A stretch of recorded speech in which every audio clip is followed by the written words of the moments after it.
अपनी लाइफ में ऐसी ओपनिंग सेरेमनी। ये 2025 का जो वुमेन्स वर्ल्ड कप हो रहा है, आपको पता है इसके पहले मैच के अंदर ओपनिंग सेरेमनी के ऊपर कितना खर्चा आया? 48 करोड़ इंडियन रुपीस। अब मुझे नहीं पता कि 48 करोड़ में क्या हुआ है, मगर सोर्सेज की माने तो यही आ रहा है कि इंडिया ने इस ओपनिंग सेरेमनी के अंदर और पहले मैच के अंदर, जिसमें इंक्लूडिंग श्रेया घोषाल, उनकी जो फीस थी, क्योंकि वो आई थी और जब वो जहां पर जाती है वहां पर तहल का खैज काम हो जाता है, और इस पहले मैच के अंदर 23,000 पब्लिक अटेंडेंस थी। किसी भी वर्ल्ड कप के मैच में, वुमेन्स वर्ल्ड कप के मैच में ये रिकॉर्ड है, चाहे वो ऑस्ट्रेलिया में हुआ हो, इंग्लैंड में हुआ, कहीं पर भी हुआ हो, आज तक वुमेन्स वर्ल्ड कप के अंदर इतनी अटेंडेंस रिकॉर्ड नहीं की गई। इकोनॉमिक पावर प्ले आपको दिखा, और इकोनॉमिक पावर प्ले आपको दिखा इंडिया के मैदानों के अंदर, जहां एक रिकॉर्ड वर्ल्ड कप ओपनिंग हुई। मतलब 2013 में जब वुमेन्स वर्ल्ड कप खेला जा रहा था, सन्नाटे थे, देखने को लोग मौजूद नहीं थे, कोई नहीं था, खामोशी थी, एक अंधेरा था, और वुमेन वर्ल्ड कप हो रहा था। और आप सबको पता है कि वुमेन वर्ल्ड कप भी एक मजबूरी है बहुत सारे बोर्ड्स के लिए, या वुमेन क्रिकेट भी मजबूरी है बहुत सारे बोर्ड्स के लिए, क्योंकि वुमेन वर्ल्ड कप में एक ऐसा मामला है कि, या वुमेन क्रिकेट में ऐसा मामला है कि अगर तो आप फुल मेंबर स्टेटस रखना चाहते हैं, सो आपको क्या करना पड़ेगा, आपको वुमेन क्रिकेट चलानी पड़ेगी। तो बहुत सारे बोर्ड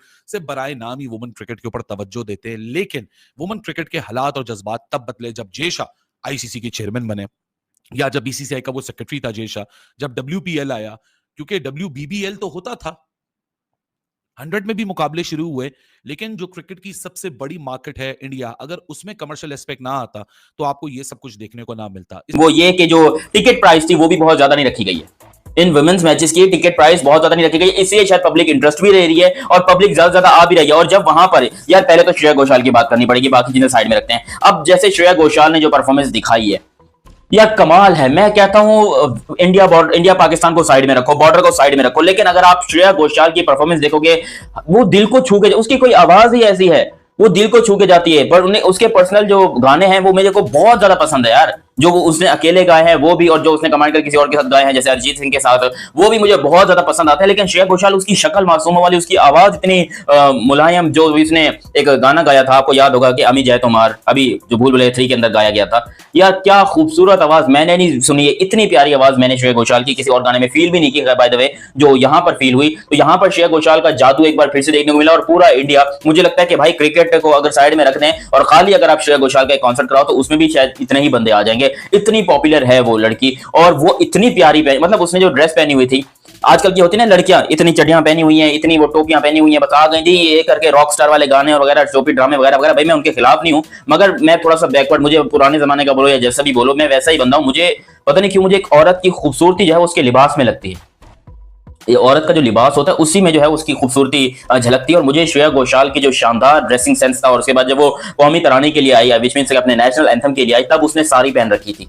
तो सोचो कि भाई ये है इंडिया के रियल रिप्रेजेंटेटिव। इसमें एक और भी बहुत बड़ी वजह है, और वो वजह इंडियन क्रिकेट की खुद की ग्रोथ है। India is a huge market, the multinationals, the Indian companies, the unicorns. मैं देख रहा था अभी के जो भारत पे और जो बड़ी मेगा बिग यूनिकॉर्न्स हैं, they are pouring in money into, और वो सारा कुछ जो भी है वो आईपीएल की वजह से, उससे पैसा आता है, स्पॉन्सर्स आते हैं, सब कुछ आता है, तो उसके लिए तो कुछ भी कर सकते हैं। जब आईपीएल हुई थी ना तो बहुत पैसा आया, जैसी आईपीएल चलती चली गई पैसा बढ़ता चला गया। अच्छा, एक चीज हमारे क्रिकेट बोर्ड को समझनी चाहिए भाई, जब दूसरी लीग्स में जाते हैं ना, ये आईपीएल खेलने जाते हैं, उनको घूमने फिरने का मौका मिलता है, उनके पास कोई पाबंदियां उनके ऊपर नहीं है। हमारे यहाँ जो सिक्योरिटी सिचुएशन, ठीक है, हमारे इधर सिक्योरिटी, सुने मैं वही कह रहा हूँ, हमारे सिक्योरिटी बहुत है, आप जा नहीं सकते, आप होटल से बाहर नहीं निकल सकते, आपको रोक दिया जाता है, एंजॉय नहीं करने दे रहे ना। देखिए फॉरेनर्स के लिए जब तक उनकी जिंदगी में एंजॉयमेंट नहीं रखोगे तो वो कैसे इतना टाइम गुजारेंगे। कितने प्लेयर्स हमारे सामने हैं, पीएसएल से निकल के चले गए, 2-4 दिन के लिए वापस आ गए। भाई मान गए बीसीसीआई को, मान गए इंडिया को, शानदार किस्म की ओपनिंग सेरेमनी हुई है, पता चल रहा है, पर पूरी की पूरी बॉलीवुड की कास्ट ही आ गई, बड़े से बड़ा सिंगर मौजूद है, 2 सुपरस्टार जिसको कहते हैं इंडिया के बॉलीवुड के दूसरी साइड देखी है, वो तो क्या ही लेवल था। वो तो हमने शुरू में कह दिया, उनकी स्पॉन्सरशिप ज्यादा, उनका खर्चा ज्यादा, फिर वो नजर भी जो है वो उसी तरह से, टेक्नोलॉजी, वो ड्रोन शो ही कितना ज्यादा डिफरेंट था। हमारा तो शायद अभी स्टार्ट ही हुआ है ना, बिल्कुल बेसिक सा, लेकिन वहां पे बहुत ज्यादा एडवांस था, और कलरफुल जो है ना वो बहुत ज्यादा था। और जिन जिन लोगों ने अटेंड किया होता है ना, ये मुझे तो मतलब वो बहुत लकी लग रहे होता है कि यार हमें वीडियोस में इतना ज्यादा इंटरेस्टिंग लग रहा है, तो इसका लाइव का क्या लेवल होगा। अब यहाँ पर श्रेया घोषाल ने जो ड्रेसिंग सेंस सिखाया था, उसने ना कि सिर्फ वो एक ओपनिंग सेरेमनी का मनोरंजन किया, बल्कि पूरी दुनिया को एक मैसेज दिया कि this is India, this is India, यहाँ पर ये होता है, ये इंडिया का कल्चर है। और एक तो शक्ल से ही इतनी प्यारी, ऊपर से फिर ड्रेसिंग सेंस इतना अच्छा, ऊपर से परफॉर्मेंस इतनी जबरदस्त, तड़ाकेदार परफॉर्मेंस। बहुत दिल खुश हुआ श्रेया घोषाल को देखकर, और मेरे हिसाब से वुमेन्स वर्ल्ड कप की अब तक ये सबसे बेस्ट सेरेमनी गुजरी है जो मैंने। ये ओपनिंग सेरेमनी के ऊपर कितने बड़े नाम हैं। श्रेया घोषाल, हमारे पास यहाँ पे क्या होता है, आइमा बेग, साहिर अली बग्गा। नसीब और लाल का कोई जोड़ नहीं है, मैं आपको बता दूं। बात मार्केटिंग की है, यहाँ पे एडवर्टाइजमेंट की है, हमें करनी नहीं आ रही है। उन्होंने कितनी शानदार की। कहता हूँ वर्ल्ड कप से ज्यादा लंबा टाइम चलता है, ज्यादा बड़े स्टार यहाँ पे होते हैं, ज्यादा अच्छा क्राउड यहाँ पे होता है, जोशो खरोश उससे अच्छा होता है। ये ओपनिंग सेरेमनी मेरे जो छनकने हैं पाकिस्तानी और जो मेरे घंटे, सबसे बड़ा क्रिकेट का टूर्नामेंट आज शुरू हुआ। सेरेमनी में पैसे लगे ना, उतनी पाकिस्तान की जीडीपी है। ये उनका स्टैंडर्ड है, ये उनका लेवल है। क्या ओपनिंग सेरेमनी का वो हर बार यूनिक चीजें करते हैं, फिर बाद में कुछ घंटे कुछ फुदर है पीएसएल जैसे वो उसको कॉपी करते हैं। इस तरह से वो मार्केट कर रहे हैं, हम लोग उस लेवल पर भी कर पा रहे हैं। हमें वक्त लगेगा, लेकिन एटलीस्ट हम ये तो सीख सकते हैं कि हमें मार्केट कैसे करना है चीजों को।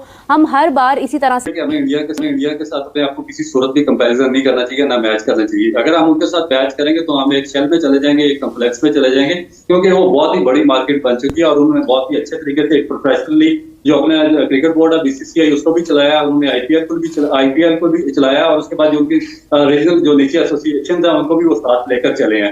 तो हमारा प्रॉब्लम ये है कि हम ना आधे टीचर हैं आधे बिटेर है, ना हमसे आपकी इंटरनेशनल क्रिकेट सही तौर पर चलाई जा रही है, ना हमसे अपने ग्राउंड्स का सॉर्ट आउट किया जा रहा है, ना आपसे आपकी पीएसएल चलाई जा रही है सही तौर पे, और ना ही आपसे प्रोफेशनल लोग पाकिस्तान क्रिकेट बोर्ड में भर्ती किया। आज मेरे लिए और मेरे मुल्क पाकिस्तान के लिए उदासी का दिन है ना कि वो पावर जो है वो मनी की वजह से है या किसी और वजह से है, इसको भी हमें देखना है। तो कहते हैं it's not cricket, it's way of life. मेरे ख्याल में जो एडमिनिस्ट्रेटर है इनको भी थोड़ी दिलेरी दिखानी हुई, और मैं नहीं कहता कि लड़ना शुरू कर दें या चेयरमैन साहब की शान में गुस्ताखी करें या क्रिकेट बोर्ड के लोगों से या उनके जो अफसरान हैं उनसे तू तड़ा करें, नॉट एट ऑल। बाकी सारे मुल्कों की जो लीग है ना, स्वाय आईपीएल के अलावा जी वो करवाते हैं।